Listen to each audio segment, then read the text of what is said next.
Welcome, everybody, to episode 25 of Generation Jihad. I'm Tom Joscelyn. I'm here again with my comrade in arms, Bill Roggio. Bill, say hi. Hi, everyone. We are not talking about Afghanistan at the bulk of this episode this week. That's the good news for us. So we're not getting pulled back in, although there's stuff that we want to comment on. We're going to talk instead about recent events in Mali and West Africa. And our colleague, Caleb Weiss, who's been writing for Long War Journal for several years now. Caleb, I had to look up how long you've been writing for us. I think it's been since, 2014? Yeah, it's been 6 years, which is hard to believe. That is incredible. Well, Caleb's going to join us this week because he's a fellow nerd who's done a deep dive on events in West Africa and elsewhere in the jihadi scene. And he's written a lot of great stuff recently, and we thought we'd bring him on and talk about what's going on. Before I do that, before we dive into the details, Phil hasn't even asked me to do this. Phil Hegseth, our IT guru, our podcast guru, hasn't asked me to do this, but I'm going to remember that he asked me to do this several times in the past. And if you go and give us a 5-star rating on Apple Podcasts and this will help drive new listeners to the show. We'd much appreciate that. We've gotten a ton of great feedback so far. We definitely have a bunch of expectations for expanding what we do in the future. Hopefully doing some videos so you can see Bill and myself. Bill's incredibly sexy. If you see him in person, you'd love to see him on video. Oh, yeah. Bill, there's not going to be any footage under the covers, Bill, though, however. None. I No footage know you like that. covers. I know you love that phrase. But we're going to be expanding in various ways going forward, trying to line up new guests, different merchandise. We've teased merchandise a bunch of times. We got a bunch of stuff coming. But if you can go and hit us up with a 5-star review on Apple Podcasts, that'd be great. We have a lot of different topic areas we're going to cover going forward. I'm still preparing an episode, Bill, on Osama bin Laden's files. I'd like to maybe you and I can cut a shorter podcast on that for the anniversary of 9/11 this year if we have time. Something like that. Just talk a little bit about some of the myths that are out there about what bin Laden was doing at the time of his death and how we fought to get those files released. We're going to talk a little bit about those files that are going to be interspersed again in this episode because it has to do with Al-Qaeda's presence in Mali and the surrounding countries and how that was, in fact, and is, in fact, tied to Al-Qaeda senior leadership, contrary to what some claim. But let's kick it off with what's going on in terms of the recent events in just the last couple of weeks. So on August 18th, there was a coup in Mali. This is the second coup now where the leader's been overthrown. I think it was mostly a bloodless coup, Bill, to your question as we were prepping for the show. I think, basically the president of Mali, Ibrahim Boubacar Keita, announced his resignation on national television after Malian soldiers decided to basically oust him. This is thrown into flux sort of the U.S. and French counterterrorism mission. It brings up all sorts of new questions about what's going to happen in the country and the surrounding region. But as I said, this is the second sort of noteworthy time a coup like this has happened, or the second time it's noteworthy that a coup has happened like this, because the first time was in 2012, and that really changed the jihadi scene in the country and in the region. We know that Al-Qaeda at the time moved to take advantage of the aftermath of the coup. We have correspondence that was recovered by Rukmini Callimachi, then of the Associated Press, now the New York Times, which showed that AQIM was discussing the ways they could possibly stand up an Islamic Emirate in the country. They did move to do that. They were working with Ansar Dine as sort of their local front to do that, and they had sort of different schemes in mind in which ways the AQIM could work with their local sort of face on their operation. And so we know that this has been something that Al-Qaeda's been eyeing for a long time. And of course, that correspondence, one of the authors of that correspondence was Abdul Malik Drakdel, the longtime emir of AQIM, who was killed on June 3rd in a counterterrorism operation led by the French with U.S. assistance. And as I said, we talked a little. I teased that Osama bin Laden's files are always going to make a cameo, or going to make a cameo in this episode, and here's why. The bin Laden files show that Drakdel and his men were in regularly consulting with Al-Qaeda senior leadership, including bin Laden. Those files show that AQIM consulted AQ senior leadership on hostages and ransoms that they were negotiating, including putting pressure on the French government. At that time, bin Laden wanted to use the hostages to pressure the French out of Afghanistan. AQM consulted Al-Qaeda senior leadership on the composition of the Shura Council. There's a truce that the AQIM, this is Al-Qaeda in Islamic Maghreb, signed a truce or agreed to a truce with the government of Mauritania. That was something that AQ senior leadership signed off on and said it was totally permissible according to their version of Islamic law. And AQIM also consulted Al-Qaeda senior leadership on the group's charter and other issues. So this is one of those things where in the counterterrorism field, Bill, you remember we went through this years ago, where AQAM supposedly wasn't really part of Al Qaeda, right? It was just a local group, and they just took on the name AQAM for some sort of branding exercise, and it didn't really have anything to do with Al Qaeda. Well, you have plenty of primary source material that says that's wrong. I'm still eagerly waiting for some of the people who got it wrong to update their analysis. Have you seen that, Bill? No. And, look, and they seem to do this for every group, right? Right. So the disconnect the dots paradigm, right? Exactly. Shabab's not part of Al-Qaeda, even though it swore allegiance to it. And AQAP really is just some breakaway fact. It's the same old story. I think if Al-Qaeda is telling us AQIM is part of it, and AQM is telling us that it is part of Al-Qaeda, maybe we should believe them. So now one of the big differences here between this coup and the aftermath and what that's going to mean for the jihadi scene and the first time around 2012 is in 2012, we didn't have ISIS in the region. We didn't have an ISIS breakaway faction or group that was competing with Al-Qaeda at the time. We do now. We know that in 2015, Abu Walid al-Sahrawi pledged allegiance to Abu Bakr al-Baghdadi and ISIS, and that was the first sort of new ISIS group in the region. Now, it was over a year and a half later. I think it was 17 months later, if I recall this correctly. I think, Caleb, you and I wrote this up at the time. Yep. It's about 17 months later, right? It took a while for ISIS to officially recognize Sahrawi's Pledge of Allegiance or Bay'a, Oath of Allegiance. But they did eventually. And he's described in a recent Inspector General's report from the Inspector General's Office of the Defense Department as the deputy emir of ISIS in the Greater Sahara, which is sort of the way they discuss this or phrase this. And he's been involved in the infighting with Al-Qaeda, with his former brothers or comrades in Al-Qaeda and Islamic Maghreb, and their regional, sub-regional branch, I would call it, the Group for the Support of Islam and Muslims, often referred to by an acronym of its name, JNIM, which I know, Caleb, you've written a ton about. And two sides have been fighting. Now, the U.S. military has said at times that the two sides had an accommodation or some sort of cooperation, but that really sort of came to an end earlier this year. This coexistence between the two came to an end earlier this year. This is what the U.S. military says. When Sahrawi issued a statement that was distributed on social media, I think in April, basically demanding blood money from Al-Qaeda, saying that they had killed some ISIS guys or something along those lines had happened. And let me make sure I get this right. So Sahrawi says, so on April 10th, yes, he demanded blood money for the killing of two, this is according to the Inspector General's report for the Defense Department, the killing of two ISIS guys in the Greater Sahara, and basically also wanted some prisoners released. Al-Qaeda, or JNIM, the Group for the Support of Islam Muslims, basically told him to go pound sand. And so this led to a bunch of infighting in late April, and then sort of the two sides have been at odds, and bloody odds ever since then. Now, Caleb, you've done a lot of work on this, on the sort of the relationship between Al-Qaeda and ISIS and how it's evolved in the time in the region. I thought maybe you could provide listeners with a little bit of an overview of this. I know you had a great piece in the CTC Sentinel on this that you co-authored, and you had a bunch of stuff at the Long War Journal you've done through the years. So why don't you give a little bit of an overview? First of all, here's the first question for you. Did they, in fact, have an accommodation between Al-Qaeda and ISIS? Did the two sides collude, have some sort of non-aggression pact, at least for a time, or not? What do you think?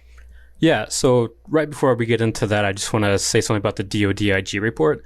They actually used the wrong photo for Sahrawi. That was Abdul Hakim Sahrawi, not Abu Walid. Abu Walid is the leader, Abdul Hakim al-Sahrawi. It's kind of confusing, but he's a deputy, so they used the wrong photo. So all of this was taking place with Abdul Hakim, the deputy emir, who kind of did all these, so that's very what I wanted to ask you. That's exactly what I was going to ask you, because Sahrawi was the guy that we initially profiled as the new emir, and I was reading the IG report, and I was like, what that I described as the deputy emir? It didn't make any sense to me. Maybe wrong something photo. maybe I missed something in recent weeks, but I guess, so that makes sense. All right, so good. So you clear that up for me. So so on the cooperation, though, definitely, like JNIM and ISGS, I don't know if it was ever a formal agreement, but my co-author and I, Henny Nasabia at CTC Sentinel, even looking at open source, the UN has noted several times that there were liaison officials between the groups that kind of, facilitated and, coordinated this relationship in the Mali, Burkina, Niger borderlands. So they noted, I think, 3 or 4 individuals in Gao region, the Manaka region of northern Mali, in the Gorma region, which kind of spans Mali and Burkina Faso, and in central Mali, where these figures from both JNIM and ISGS would meet, periodically and actually hash things out or, facilitate, coordinated actions or stuff like that. And what's interesting is that even senior AQIM officials acknowledge this. Yahya Abu al-Hammam, who used to be the leader of AQIM Sahara Emirate, who became a deputy emir of JNIM, confirmed in 2016 that even after Abu Walid and his group kind of split from the AQ fold in Sahel, they still maintained communication with them. They were still very open to talking with them and working with them.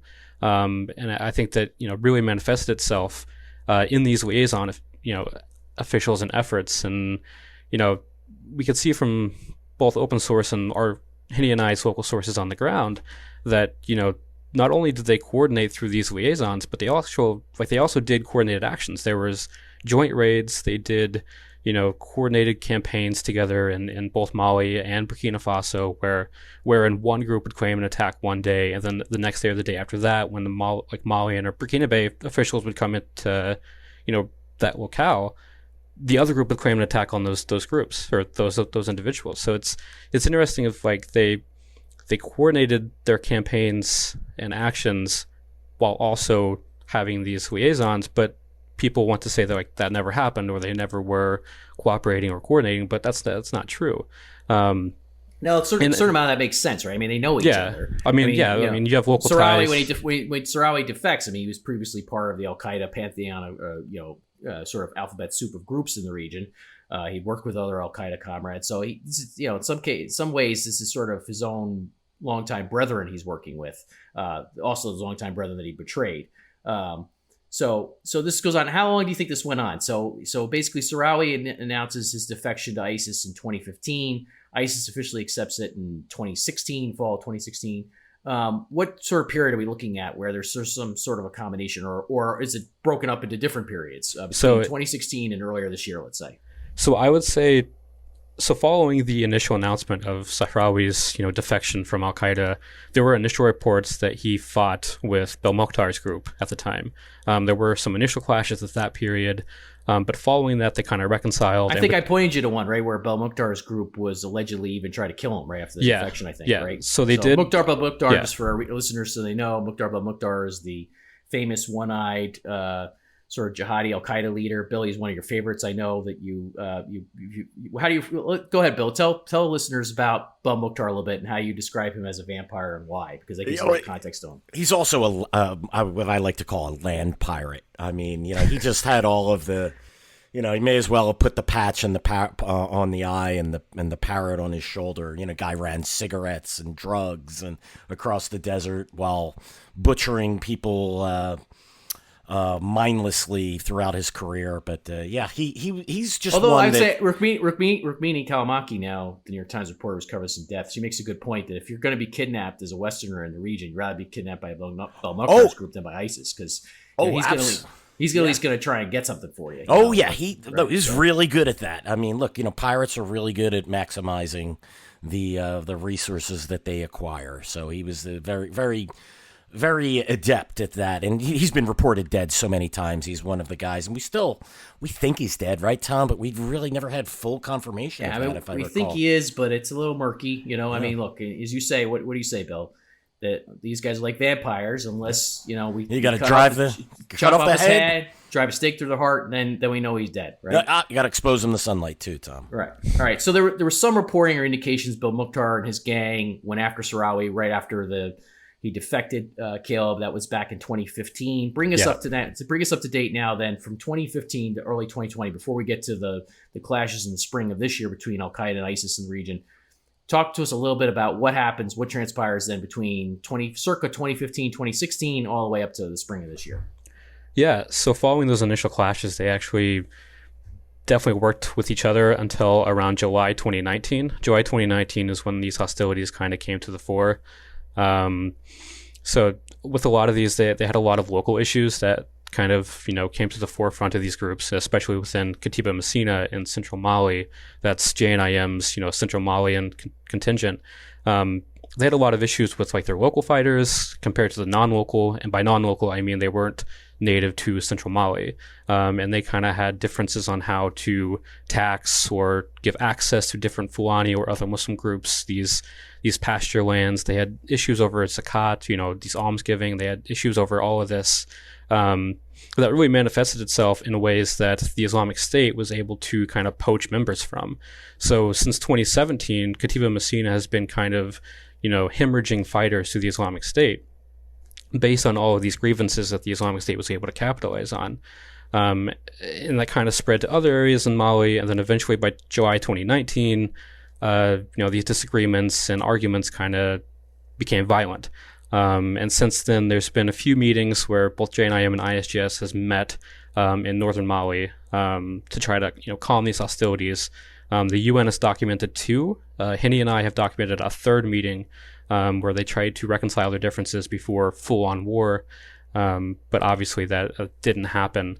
And then when you mix in with other disagreements based on the overall Islamic State ideology, ISGS, Abdul Hakim Sahrawi, the aforementioned deputy of ISGS, he was very upset with JNIM, having disagreements with Bambara or Dogon or other ethnic militias in central Mali.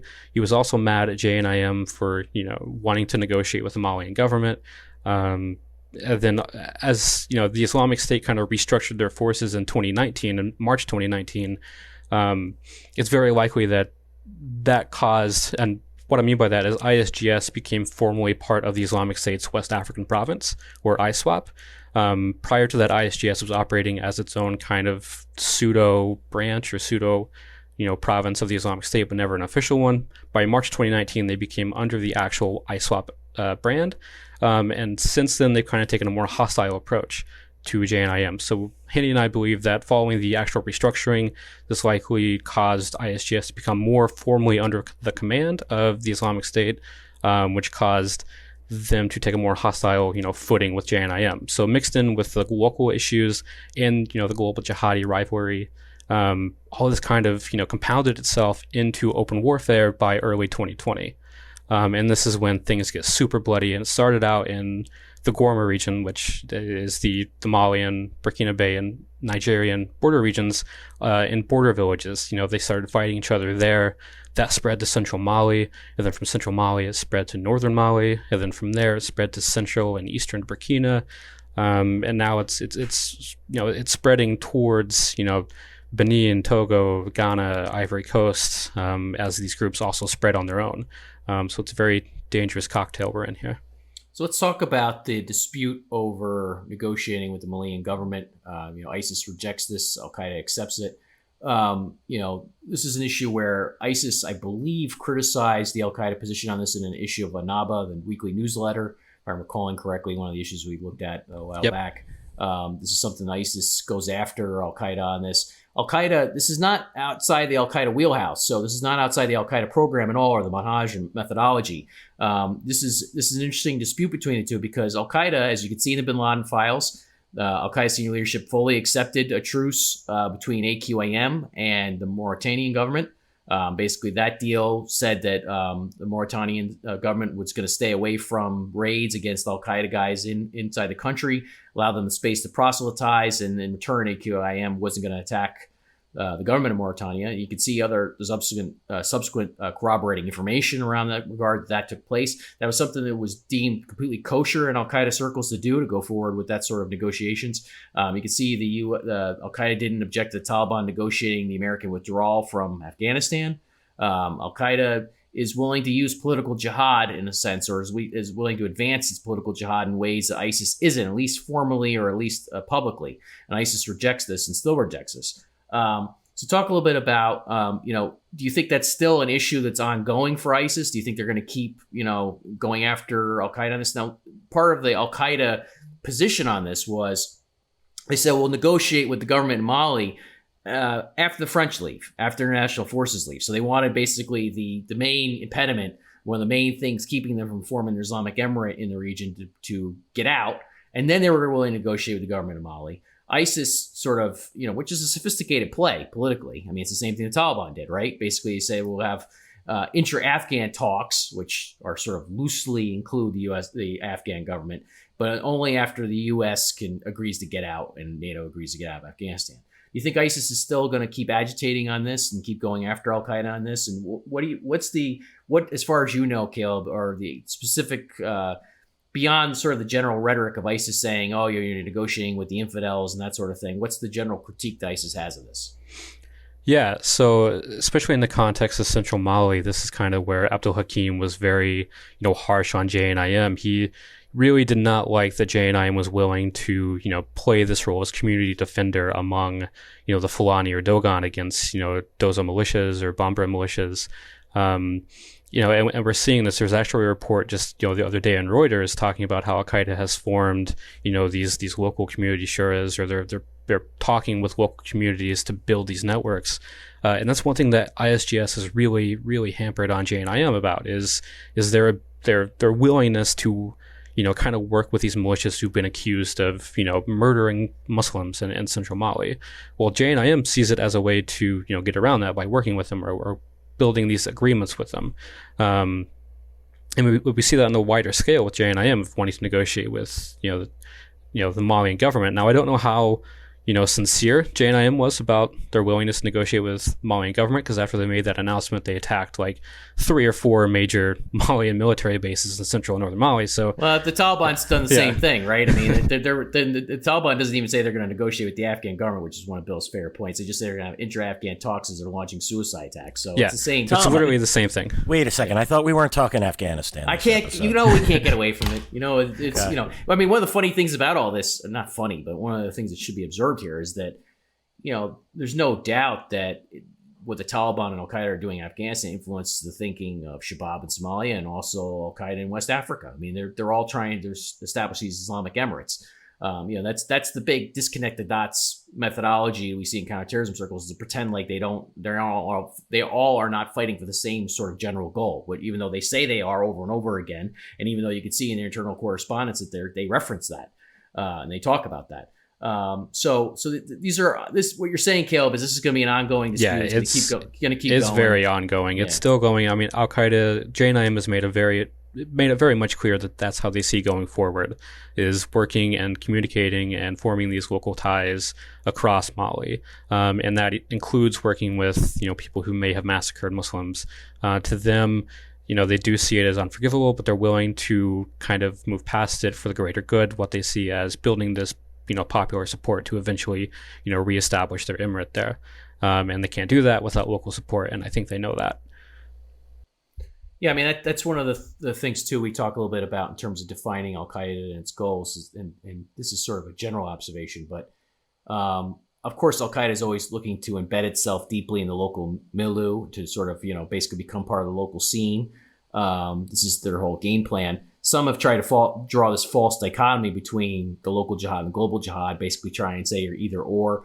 We've rejected, Bill, you and I have rejected that for, I don't even know, more than a decade. It is a false dichotomy. It's a false either or. It doesn't make any sense. It doesn't make any sense with Shabab. It doesn't make any sense with Al Qaeda in West Africa. They basically, it's all part of one package. Global jihad to them doesn't mean just attacking the U.S. or attacking the West, which is what you see sometimes some people refer to it as. That's not what they mean by that. Global jihad means that a jihad for a Muslim in one country, let's say Mali, is incumbent upon them just as much in Mali for all Muslims, just as it is in Afghanistan or Syria or Yemen or anywhere else. That basically it's one ummah from their perspective, from the jihadist perspective. And once jihad becomes obligatory in one part of the ummah, it's obligatory all throughout the ummah. That's sort of the global jihad mantra or thinking. It doesn't mean they're just going after, the U.S. or the West. In fact, most of the resources are not devoted to going after the U.S. or the West. As we've emphasized this many, many times, only a small portion of what they do, even for Al Qaeda pre 9/11, only a part of what it did was go after the U.S., which people don't get. So let's talk a little bit about ISIS and Al Qaeda and the rivalry. How many people do you think? How many casualties have they each suffered from this infighting? You think, Caleb? What's a rough ballpark? And obviously, you're not gonna have the martyrdom list from these groups. So you're not gonna know specifically. But what do you think is the actual sort of where do you put it? How severe do you put the numbers at? High, yes, it's definitely low hundreds. I think, I'm trying to pull up the numbers here. ACLED, the Armed Conflict Location and Event Data Project, they actually estimated around 300 were killed since the beginning of the Total clashes. from both sides? Yes, from both sides. And I think it should be noted that the International Crisis Group noted in April 2020 alone that fighting in one of like Burkina's provinces, Soum, left at least 100 jihadis dead on both sides. Yeah, so in 1 month alone, they lost 100. So this is, I mean, these are large-scale attacks. I mean, there's reports of, one offensive that JNIM did on the ISGS where, 40 vehicles were in this convoy going to attack the Islamic State. In that same attack, the Islamic State, they undertook 1 or 2 suicide bombings against JNIM to prevent that attack, but it still happened. And it's, we could see this coming from central Mali all the way down to eastern Burkina, where JNIM has absolutely routed the Islamic State on many occasions. Now, that's not to say the Islamic State hasn't had their victories. They have. There's been a few battles where the Islamic State has won, but it's mainly been JNIM just completely routing the ISGS and chasing them from central Mali to eastern Burkina. And in fact, I think a couple weeks ago, it was reported that ISGS isn't even in the Gorma region anymore. They were completely removed from that region by JNIM. Wow. So, yeah, Caleb, you anticipated my question there. I was kind of going to ask you, who do you think has the upper hand in this fight? I realize it's spread out over a large area here, but would it be accurate to say that that Al Qaeda or JNIM has the upper hand here? Too soon to tell, or as of right now, JNIM definitely has the upper hand. Okay. It's just like based on where they've been able to push ISGS to. But that could change. ISGS Absolutely. Could have more fortunes in the future. They could, mount a successful counterattack somewhere. But as of right now, JNIM definitely has the upper hand. And who's a strategy here? It's political and military strategy. Who do you think has a more effective strategy? Is it the Islamic State, which doesn't like to be inclusive, is not thinking about doing things like negotiating with governments, or is it JNIM and AQIM that seems to be more flexible in how it wages its jihad? Well, I guess it depends on, what metrics you're looking at here. If you're looking at long-term success, JNIM definitely. We talked about it earlier, but, the way they see themselves in the community is so, insidious. They build themselves within the local communities. So long-term, JNIM for sure. But if your goals are to, conduct these large-scale attacks, promote absolute terror, go after, aid workers, stuff like that, in the Islamic State, who's, in the past, I think the end of 2019, early 2020, they did, some of the largest attacks in Niger, like some of the largest recorded attacks in Niger. So if your goal is that, I would say the Islamic State, whereas JNIM, they still do large scale assaults, but, they haven't had anything that large in at least a year or two. But long-term wise, JNIM is definitely playing the long game here, whereas ISGS is definitely, going along with the wider Islamic State modus operandi of, we're here now. So, yeah. By the way, as we're talking about the leadership of these groups and their strategies and everything, we talked about Abdul Malik Drakdel was killed in June by France in a U.S. assisted operation. It's interesting that took place June 3rd, I believe. We're recording this September 4th, and there still has not been an announced successor to Drakdel for AQAM, which usually there's a mourning period of several weeks the jihadis use, or they wait in order to, before they, in the Al-Qaeda land anyway, before they announce a new successor. And we still don't have an official, anyway, acknowledgement of who the new successor is for AQAM. Which I think is an interesting observation after all this time. It means they're not in a rush to basically put out who their successor is. Maybe some disagreements internally too, about that. Who knows? We don't really have any sort of inside knowledge about what's going on there. But they have several guys that they could choose to do that long term going forward. A dark horse candidate, and I don't even think he's that dark of a horse candidate. I think Yusuf Anabi is probably the number one candidate to replace Drakdel. But there are other dark horse candidates. And again, I don't think he's that much of a dark horse candidate, but let's talk about Iyad Ghali a little bit, who's the head of JNIM. He's a guy I could see in some circumstances being head of AQIM. We've heard from our sources, Caleb, that Iyad Ghali is actually part of Al-Qaeda's senior management team. He actually reports on Ashura up the chain to Ayman al-Zawahiri. This again busts the whole myth about the idea of local versus global, and that this guy's just a Tuareg who's interested in local issues. But in fact, he's part of the senior management team in framing things globally and setting policy. So he's a guy who's still very much in the game. I could see him taking over AQAM. How do you think he's positioning himself long run here for building an emirate in West Africa? Like, how do you think he's thinking about ISIS and going after them and all this type of stuff? Because he's really a guy. When I look at him, I think he's got to think that ISIS is basically sort of upsetting the apple cart and sort of what they want to do, right? He can't be too happy about the ongoing infighting. Yeah, he's definitely upset about it. And I think, a large part of JNIM's response is based on Iyad Agawi's, leadership.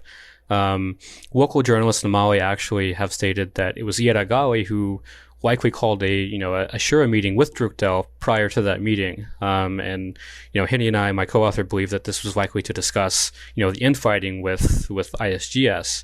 But other than that, I really think that Iyad Agawi is kind of, going along the long-standing, role and activities, AQIM and then now JNIM has done for years.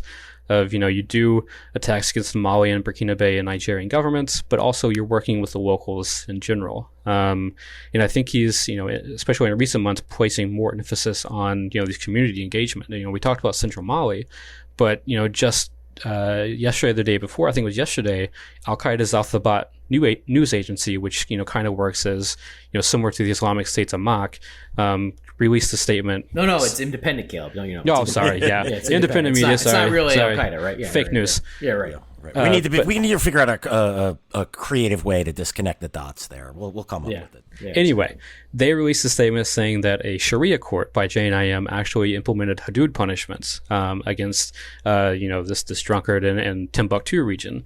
This is the first time that JNIM has done hudud punishments or AQIM for that matter. Advertised them anyway. Yeah, they've done a few. Yeah, they've never been super open about it like this, like they've been now. And AQIM definitely advertised the hudud back in 2012, 2012, but following that, following that, they kind of learned their lesson and they've kind of been more secret about it. Not to say they haven't done it, because they have. They just they don't prefer to advertise it.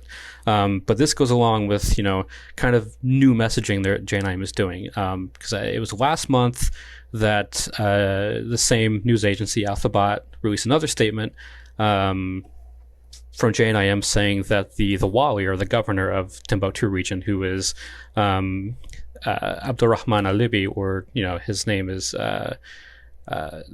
forgetting his name, Talha. He's Talha Al-Libi or Talha Al-Azawadi or Talha Al-Mauritani.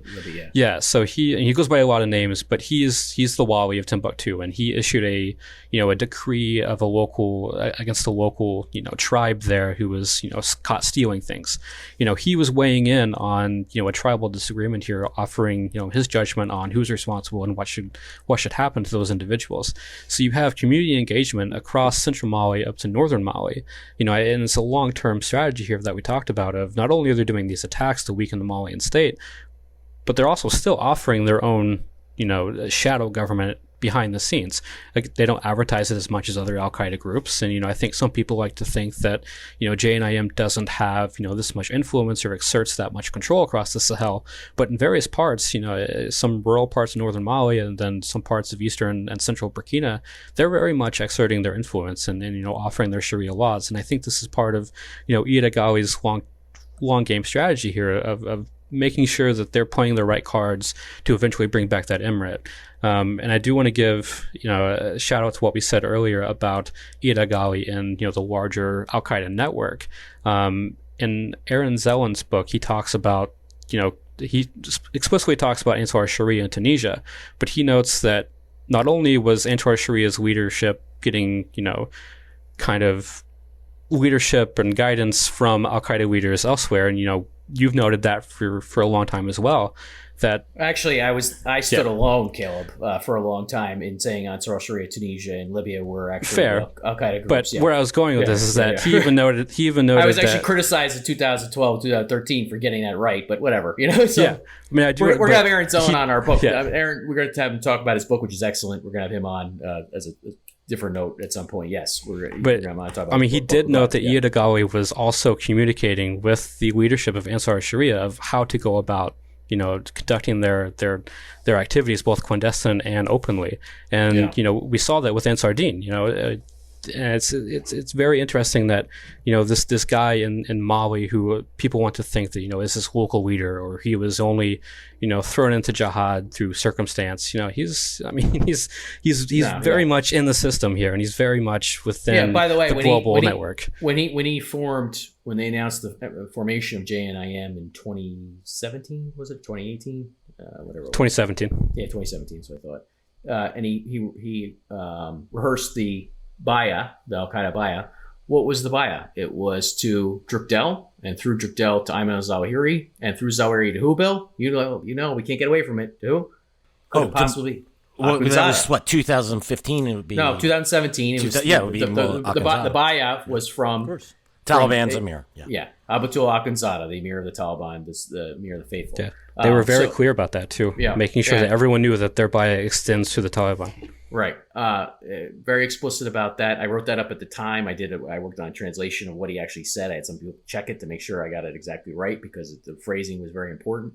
And they're very explicit about that. And of course, we haven't seen any break in that to this day. We haven't seen any hint from AQAM or JNIM that they're worried about the Taliban breaking with Al Qaeda or anything like that, which Bill and I have argued that if you're going to sell us on a real break between the Taliban and Al Qaeda, there are a couple of ways to do it, several ways to do it. And one of the issues is that Akhundzada, the head of the Taliban, has to formally renounce Ayman al-Zawahiri's Baya or oath of allegiance to him. Why? Because that carries a lot of significance, religious significance and theological significance to the jihadis.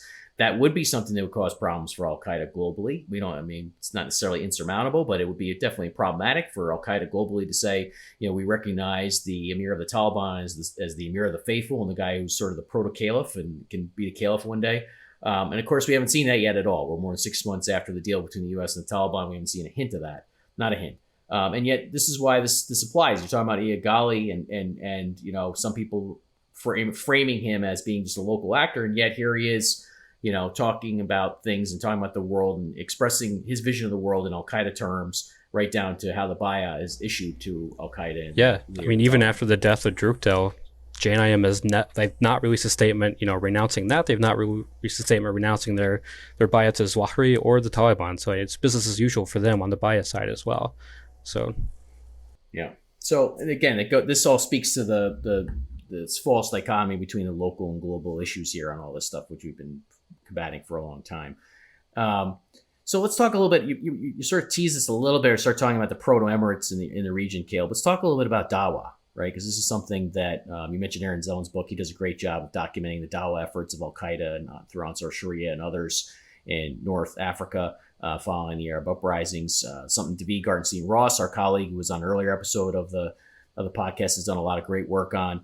And this is one of those things that people don't think of when they think of Al Qaeda. They don't think of proselytization. They don't think in terms of charity work and trying to earn recruits and this type of thing. But talk a little bit about what you think, what JNIM's Dawa efforts and AQAM's Dawa efforts look like in West Africa right now. You mentioned a little bit of it. How many schools do you think they're running, or how many mosques do you think they're running, and that sort of thing? So I can't tell you exact numbers or even an estimate. No, just give us a ballpark. Like, if you see examples, that sort of thing. They definitely, in eastern Burkina Faso for sure, where their efforts have shut down hundreds of schools. It's very clear that they are running villages and other areas of that region. So it's very clear that they are running schools there. They're running services. That's some parts in central Burkina, as well as some rural parts of central Mali, where they are exerting their influence over the community.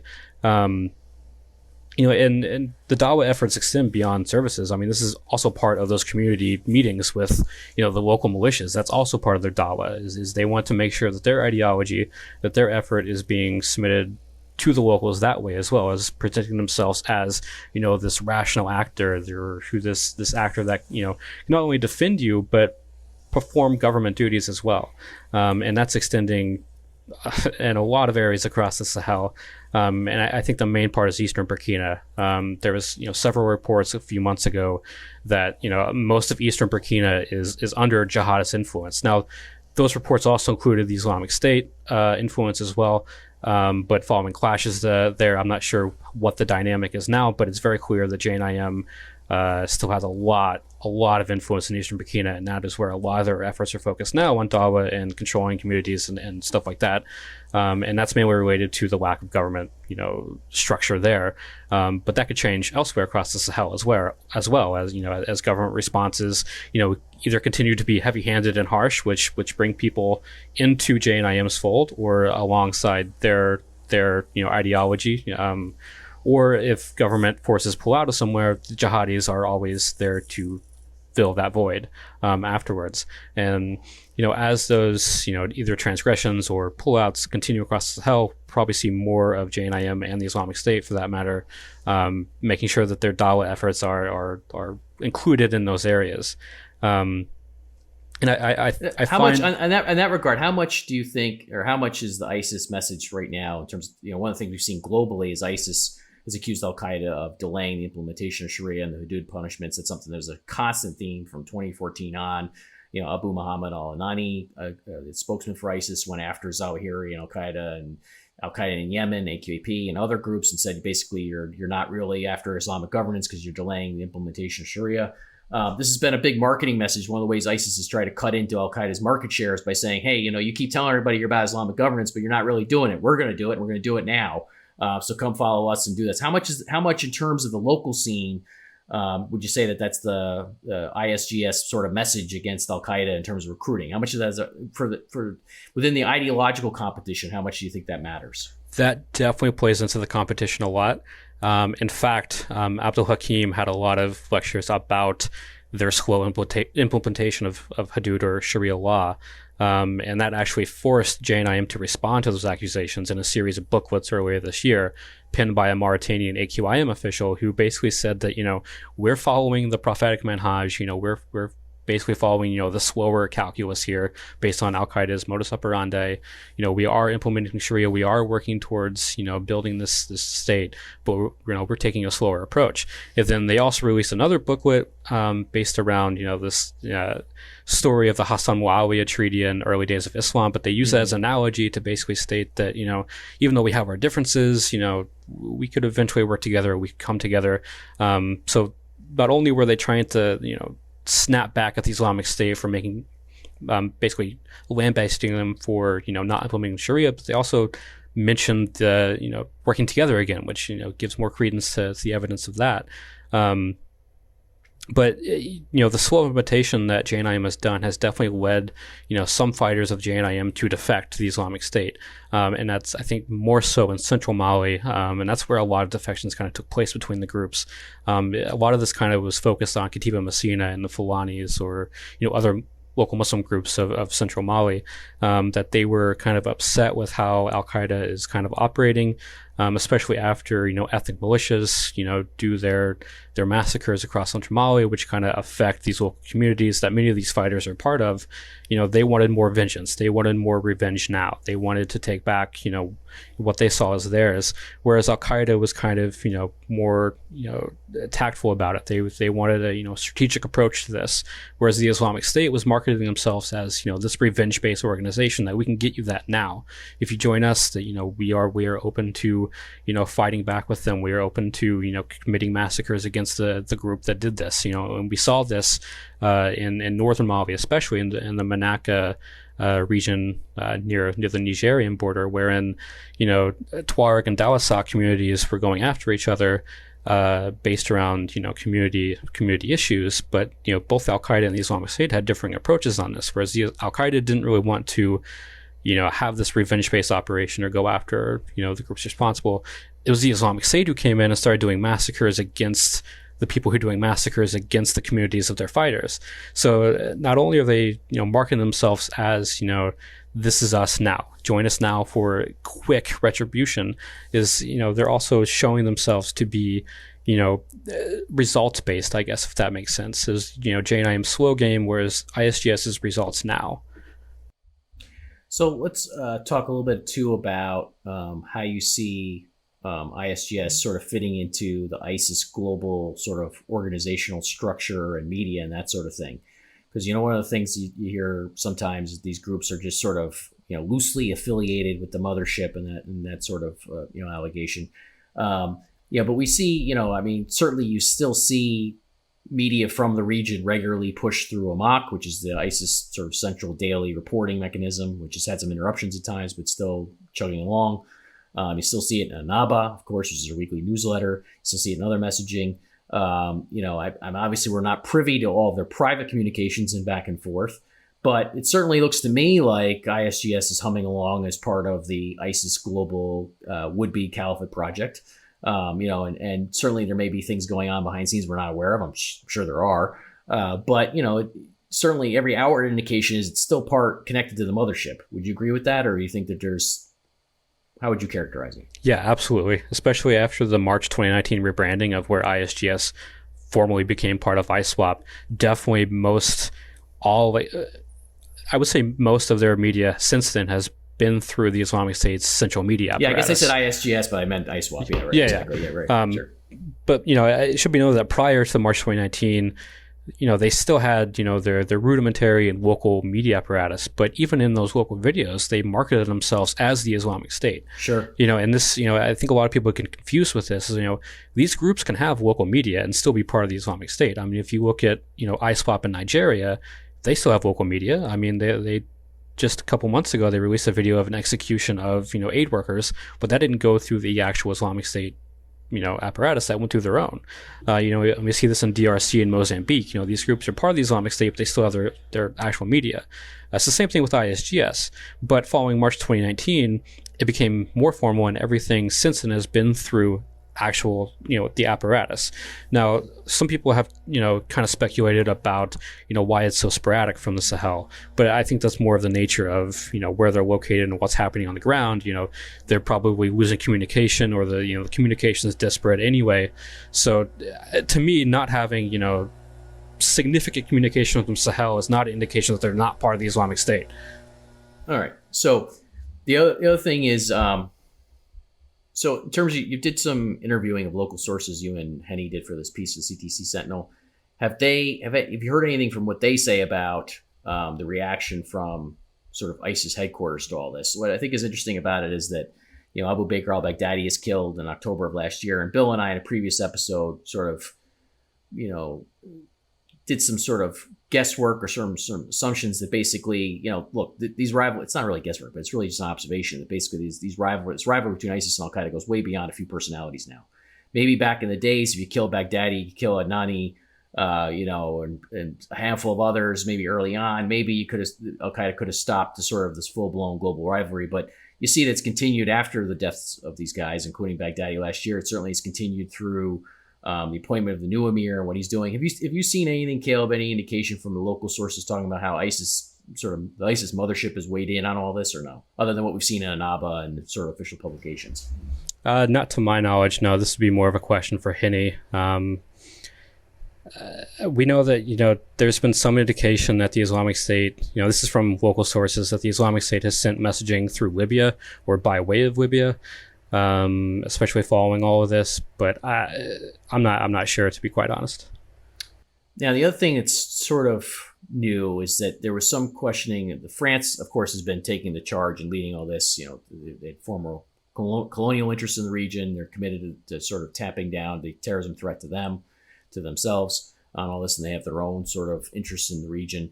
And the French were starting to waffle on this a little bit over the last year, but they recently, at least in the last couple of months, they've sort of launched announced that they're going to have a new operation known as Task Force Takuba, which is part of Operation Barkhane. This Operation Barkhane is the main sort of military offensive from the French counterterrorism operation, I should say. And Task Force Takuba, reportedly is going to have about 500 personnel involved. They're going to have French troops, Estonian troops, and then there are going to be others from several other countries, I think from Czech Republic, Sweden, and Italy. Germany has declined to participate. Germans want to be leaders of Europe, but they don't want to take part in this kind of thing, probably due to their own torturous past. But the bottom line is the French have committed to keep going on, to keep fighting on the region, keep tapping this down. U.S. AFRICOM, of course, has its presence in the region too. I guess the last thing I saw is that they've not been asked to provide personnel to Task Force Takuba. What do you think? How sustainable do you think the French presence and French efforts here are going long term? They basically face the same sort of conundrum the U.S. faces with this whole idea of endless war. In fact, I was watching a France 24 clip before we came on, and one of the French soldiers was saying, some people say we're in this endless conflict and, but we're doing good here, taking out so-and-so and these guys and going hut to hut and finding all this, terrorist stuff. That's something that the French have to sell the French people on, I guess, to a certain extent, just like the American government does, although the American government doesn't want to be involved in it at all really anymore if you look at their rhetoric and political leadership. How sustainable do you think the French effort is, and what good do you think it's doing now, besides sort of high-value killing like Drukdel? Yeah, I'm really not too sure about this. I mean, the French have been active in a counterinsurgency operation really since 2013, so and since then, since really 2014, 2015, we've seen a huge, increase in jihadist violence. Despite, both Operation Serval and Barkhane, as well as MINUSMA and other agencies there. I'm really skeptical of what the French can do moving forward. Sure, they're taking out high leaders, and sure they are disrupting networks in some places, but throughout the Sahel, jihadist violence is surging. So I'm really not sure what a new task force can do differently compared to what they've already been trying to do. And I think, something should be said for some of the strategies that, France has had in the past about working with local groups. How much of that, backfired in their face by working with local militias who just turn around and commit, massacres. That just leads people more into, jihadist hands. So I'm not really sure if this task force is really going to be the answer to France's problems here, if they're continuing with the status quo of what they've already been trying to do. Yeah, Caleb, I could not agree with you more. And, I'm just going to make one observation here. You're absolutely correct. And what you're describing here is what Tom and I think have talked about in all of our episodes, where we're looking at as... we're the West is, and anyone fighting the jihadists really are just sort of fighting it on the cheap. It's a minimal use of force operation, and sure, we're killing individual leaders. We might, take. Yeah. By the way, just to clarify one thing, you said their French have been involved in the counterinsurgency. Not a large-scale counterinsurgency involving French forces. They've basically been trying to stand up local forces with a smaller sort of force to do the counterinsurgency. Yeah. And Takuba is basically a train and assist sort of mission, or train and ride-along mission, which they're trying to do. So they basically are trying to, as the U.S. has different in Africa, U.S. AFRICOM has different places. Somalia is a good example of this. Smaller force that basically stands up local forces to prevent the emirate from being formed, basically. Yeah. And as this is happening, the jihad is blossoming, I think. And to me, the West Africa is probably the jihad is exploding, if I may use that term. I mean, but it is. I mean, we're just seeing, as Caleb described, more and more violence. I mean, this can't be fought with a limited use of force, by backing countries whose militaries are really only effective at either brutalizing their own population or overthrowing their own governments. And what I would say about that is it can be fought that way. I mean, the French have prevented an emirate from reforming in West Africa with local allies. It's just you're not going to deliver a victory or defeat them that way. That leads to the endless war conundrum, right? Is that basically it becomes this vicious cycle, right? Where people don't want to commit more troops to these areas. I certainly don't want to commit more troops to these areas. Let me just be clear on that. But people don't want to commit more troops to these areas. Okay. But then they don't. But then they lament the fact or criticize the fact that it's an endless war. It keeps on going. Well, that's also a function of the fact that basically the commitment that you have is basically a minimal commitment to try and keep them at bay by working with local forces and carrying out sometimes controversial counterterrorism operations. Sure, absolutely. And then the other option is you just leave altogether, which then you could potentially give them their emirates or increase the terrorist risk throughout the region and then potentially to Europe or elsewhere. So basically, it's a little bit dishonest to criticize endless war when this, in my view, when this is the low-cost model of what containing the jihadis is. In fact, that Inspector General's report we saw come out of the Defense Department uses the word contain, which I used in the previous article just recently, which is basically what the strategy is. It's contain and disruption. Contain the emirates, don't let them form the emirates, and disrupt specific international terrorist operations. Yeah, that's the best you could ask for. It's what I like to say is keeping the lid on the problem. It's loosely kept on. Yeah, you might get a small tactical victory here or there, but what we're seeing on the whole is that the jihadism is just growing throughout the world while this is occurring. Now, what do you think? Let's end on a note here. So this is part of what people don't get, I think, in doing this the first time around. We talked about this, is that Al-Qaeda's goal in the region has always been to form emirates. People don't get that. It's still their goal today. It's been their goal all along. It's been their goal for more than a decade. Given current events, how close we think that Shabab probably, when it comes to Africa, Shabab is probably closest to forming an emirate than any other jihadi group. I mean, there's obviously some guesswork. There's some true guesswork involved here. There's a lot of variables we don't know. But to us, from outward appearances, Bill, right? You agree? We think Shabab is basically the one that's closest to forming an emirate. Doesn't mean that it's going to happen tomorrow. Just means that in terms of they have the groundwork to basically make that come about. Yeah, I think they're well positioned to do so. I think we've said this before. I think you would agree with me on this. They basically are the Taliban of Africa. They're very organized. They're very effective. They're unified. They have minimal resistance from the Islamic State. Yeah, the only thing I would add, Bill, is they're the Al Qaeda Taliban of Africa. So. Yes, that's correct. That's correct. And they've also recognized Batul Al-Qanzah's authority, by the way. Yes, they have. So looking at Shabab as a model, let's use that for comparison purposes, Caleb. Let's look now at both Al-Qaeda in West Africa, AQIM and JNIM, and then ISIS in West Africa. How close do you think they are to Shabab's capabilities? How far behind do you think they are? If they're behind at all, what do you think? I don't think they are to the same scale of Shabab. Shabab does control 25% of southern Somalia, and they do that's have what US Africom says, right? Yeah, I mean, a lot of that's rural. We don't really know. It's probably more. On that point, keep in mind when the U.S. military says something like that, they're giving you the best case scenario. So the fudge factor there. Sure. Right. The rosiest scenario you could come up with is 25%. That likely means it's 35% or more. Right. And within that, they do have their own shadow governments where they are, pretending to be the actual government of Somalia. Whereas in the Sahel, Al-Qaeda does have zones of influence, like I mentioned earlier, about where they are implementing, Dawa or, actual Hudud punishments or Sharia rulings. I don't really see them setting up an actual shadow government anytime soon. They're definitely working towards that, obviously in eastern Burkina and some parts of northern Mali. But I don't think they're in the same, stance as Somalia where they're able to openly do so. And I think that what they're working on right now is they are doing, governance projects behind the scenes where they're not advertising what they're doing behind the scenes. And I think that plays a large part of this is we don't know what they're actually doing in terms of their Dawa or Sharia rulings because they don't advertise it. We only get snippets of information. So, we know they're doing it. We don't know the extent of what they're doing it, but I think that, this is definitely what they're working towards, but they're not at Shabab's level just quite yet.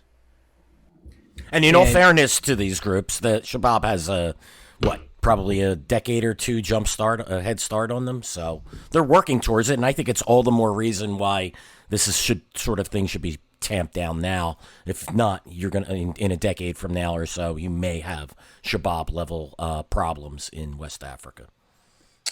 Yeah. In terms of, this is the goal for Al-Qaeda. I'll leave one observation. I think we can wrap up, which is this.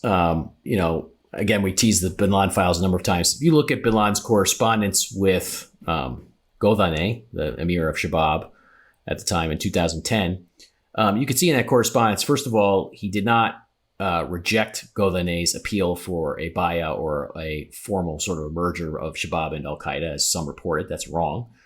Bin Laden simply said to keep it private, keep it on the down low. He didn't want to basically advertise it. He didn't want to celebrate it for various commercial and other interests.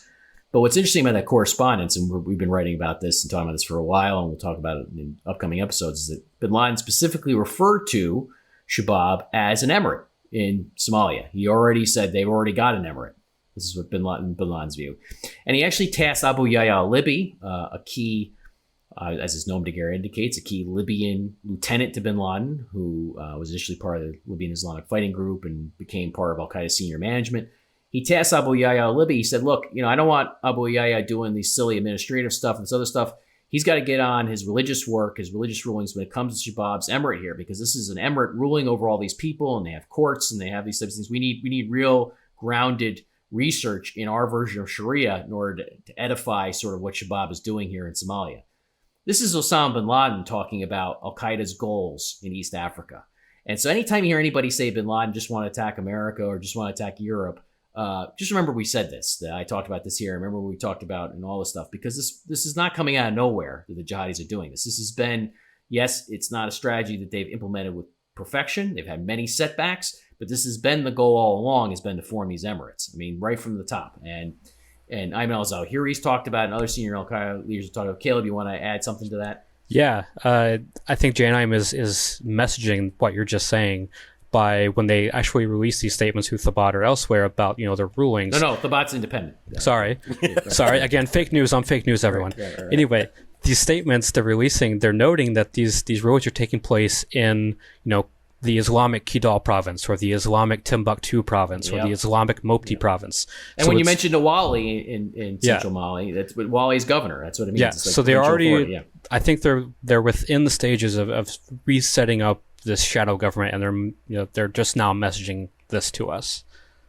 Well, on that note, do you have anything else to add, Bill, on our way out here for episode 25? No, I don't, but I cannot thank Caleb enough for joining us. Caleb, we've been working with you for such a long time, and it's been a true pleasure to watch you grow as a writer and an analyst, and we wish you all the best in the future. And keep working with us. Keep working with us, And the other thing is, Caleb, folks, did this at the last minute. We recorded this starting around 1:30. I think I was a couple minutes late getting my coffee.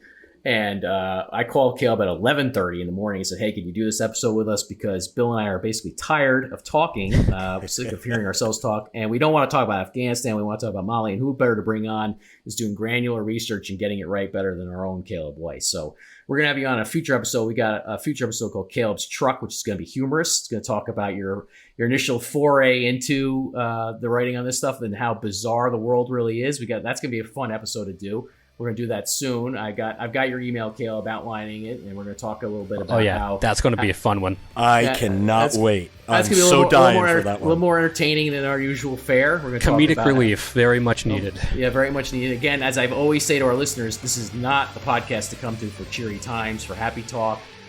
This is not the place you come to for...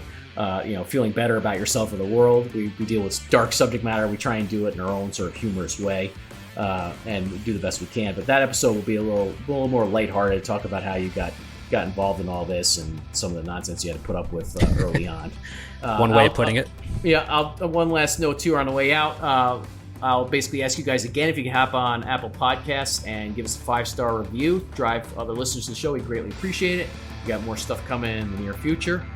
Thank you again for listening to this week's episode of Generation Jihad. So please do subscribe to the show. As a reminder, you can find us on Apple Podcasts, Spotify, YouTube, or anywhere else you listen to your shows. By the way, I don't use any of those other than YouTube. And we will see you again next week.